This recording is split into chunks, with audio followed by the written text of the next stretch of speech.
Hello students, welcome back to my new video. आज हम एक फेमस पोएट सोफोक्लीज की लिखी एक फेमस प्ले के बारे में डिस्कस करेंगे जिसका नाम है ईडिपस रेक्स। सबसे पहले हम द पोएट सोफोक्लीज के बारे में बात करेंगे। सोफोक्लीज प्राचीन यूनान ग्रीस के महान दुखांत नाटककार थे। उनका जन्म लगभग 496 बीसी और निधन 406 बीसी में हुआ। उन्होंने लगभग 120 से अधिक नाटक लिखे, जिनमें से केवल 7 नाटक आज पूर्ण रूप में उपलब्ध हैं। उनके नाटकों की प्रमुख विशेषताएं हैं भाग्य, नैतिकता, मानव स्वभाव और देवताओं की इच्छा। उनका सबसे प्रसिद्ध नाटक ईडिपस रेक्स है, जिसे विश्व साहित्य की महानतम त्रासदियों में गिना जाता है। उनके अन्य प्रसिद्ध नाटक हैं एंटिगनी और ईडिपस एट कर्नूस। अब हम ईडिपस रेक्स टाइटल का अर्थ क्या है इसके बारे में बात करेंगे। ईडिपस नाटक का मुख्य पात्र यानी राजा ओडिपस। रेक्स लैटिन भाषा का शब्द है जिसका अर्थ राजा होता है। इस प्रकार ईडिपस रेक्स का अर्थ है राजा ओडिपस।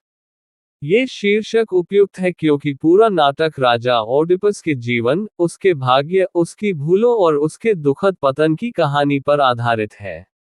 इसलिए नाटक का नाम ईडिपस रेक्स यानी राजा ओडिपस रखा गया है। अब हम इसका समरी के बारे में बात करेंगे। नाटक की शुरुआत में थीब्स शहर बहुत बड़ी मुसीबत में है। पूरे शहर में भयंकर महामारी प्लेग फैली हुई है।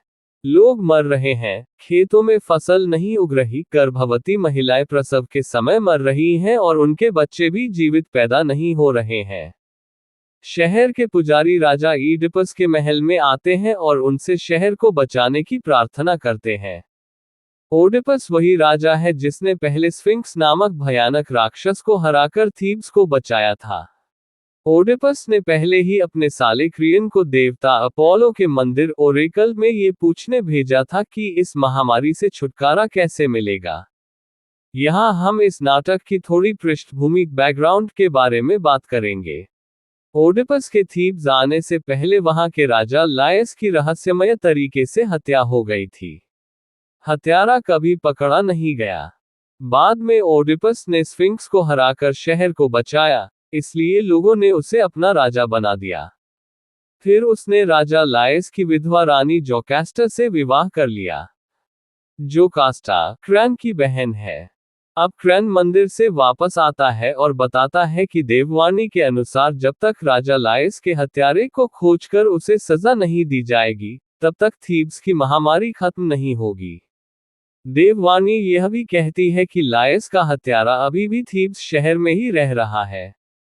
राजा ईडिपस उस अज्ञात हत्यारे को श्राप देता है और कसम खाता है कि वह उसे ढूंढकर कड़ी सजा देगा। वह थीब्स के सभी लोगों को आदेश देता है कि यदि किसी को राजा लायस की हत्या के बारे में कुछ भी पता हो, तो वह तुरंत बताए। अगर कोई जानकारी छिपाएगा, तो उसे देश निकाला एक्साइल दिया जाएगा। इसके बाद ओडिपस अंधे भविष्यवक्ता टायरसियस को बुलाता है ताकि वह हत्यारे का पता लगाने में मदद करे। टायरसियस आता है, लेकिन वह अपनी भविष्यवाणी बताने से मना कर देता है।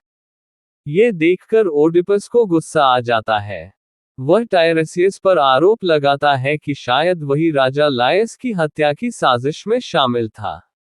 ये सुनकर टायरसियस भी क्रोधित हो जाता है और कहता है कि थीब्स में फैली महामारी का असली कारण स्वयं ओडिपस है। वही राजा लायस का हत्यारा है। दोनों के बीच बहस बहुत बढ़ जाती है। ओडिपस आरोप लगाता है कि टायरसियस और क्रियन मिलकर उसे राजा की गद्दी से हटाना चाहते हैं। दूसरी ओर टायरसियस इशारा करता है कि ओडिपस ने केवल हत्या ही नहीं, बल्कि और भी बहुत भयानक काम किए हैं, जिनका सच उसे अभी पता नहीं है।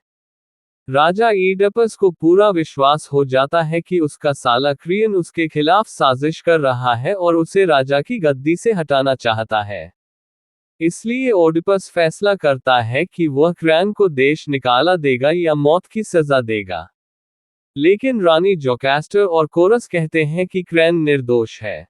वे ओडिपस से उसे माफ करने की विनती करते हैं। बहुत समझाने के बाद ओडिपस उसे छोड़ देता है, लेकिन फिर भी उसे लगता है कि क्रैन दोषी है।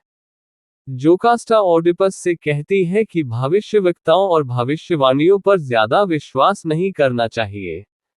वह उदाहरण देती है कि उसे एक बार भविष्यवाणी मिली थी कि उसके पहले पति लायस की हत्या उनके अपने बेटे के हाथों होगी। लेकिन ऐसा नहीं हुआ। लायस को कुछ अजनबी लोगों ने मार दिया और उनके छोटे बेटे को जन्म के बाद पहाड़ों में मरने के लिए छोड़ दिया गया था। इसलिए जोकास्टा को लगता है कि भविष्यवाणियां हमेशा सच नहीं होती। लेकिन जब जोकास्टा बताती है कि लायस की हत्या 3 रास्तों के चौराहे पर हुई थी, तो ओडिपस घबरा जाता है।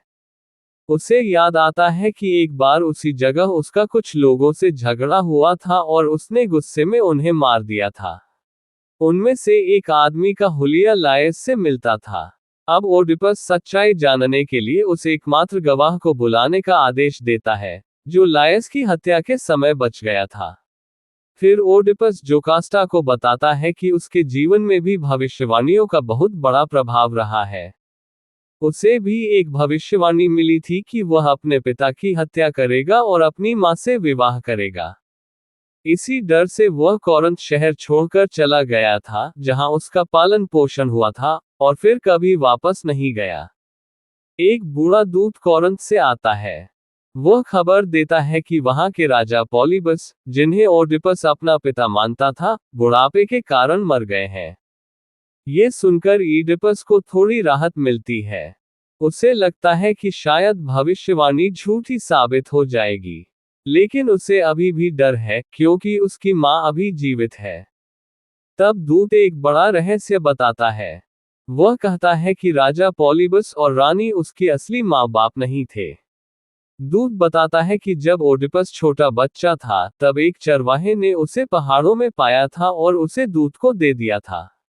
बाद में दूत ने उस बच्चे को पॉलीबस और उनकी रानी को दे दिया, जिन्होंने उसे अपना बेटा बनाकर पाल लिया। यही चरवाहा वही व्यक्ति है जिसे ओडिपस पहले ही बुला चुका था। वही राजा लायस की हत्या का एकमात्र गवाह भी था। रानी जोकास्टा ओडिपस से बहुत विनती करती है कि वह अपने जन्म का सच जानने की कोशिश छोड़ दे। लेकिन ओडिपस सच जानने पर अड़ा रहता है। दुख से टूटकर जोकास्टा वहां से चली जाती है। फिर चरवाहा आता है। पहले वह सच बताने से मना करता है, लेकिन मौत की धमकी मिलने पर सच्चाई बता देता है। वह कहता है कि उसे लायस और जोकास्टा के नवजात बेटे को मारने का आदेश मिला था, लेकिन उसने बच्चे को नहीं मारा। उसने उसे दूत को दे दिया था। वही बच्चा ओडिपस था। अब ओडिपस को पूरी सच्चाई समझ में आ जाती है। उसने अपने असली पिता, राजा लायस की हत्या कर दी थी। उसने अपनी असली मां, जोकास्टा से विवाह कर लिया था। इस तरह वह अनजाने में भविष्यवाणी को सच कर देता है। ये भयानक सच जानकर जोकास्टा आत्महत्या कर लेती है। ओडिपस दुख और पछतावे से पागल हो जाता है। वह अपनी ही आंखें फोड़ लेता है, ताकि वह कभी इस दुनिया को न देख सके। अब वह अंधा और बहुत दुखी होकर अपने भाग्य पर रोता है। अंत में क्रियन देववाणी से सलाह लेने के बाद ओडिपस की इच्छा पूरी करता है और उसे थीब्स से देश निकाला दे देता है। अब हम ईडिपस रेक्स प्ले की निष्कर्ष क्या है इसके बारे में बात करेंगे। ईडिपस रेक्स का निष्कर्ष यह है कि मनुष्य भाग्य से बच नहीं सकता। ओडिपस ने भविष्यवाणी से बचने की पूरी कोशिश की, लेकिन अनजाने में वही भविष्यवाणी सच हो गई। उसने अपने पिता की हत्या की और अपनी मां से विवाह कर लिया। सत्य सामने आने पर उसने अपनी आंखें फोड़ ली और उसे थीब्स से निर्वासित यानी देश निकाला कर दिया गया। ये था ईडिपस रेक्स प्ले की एक्सप्लेनेशन।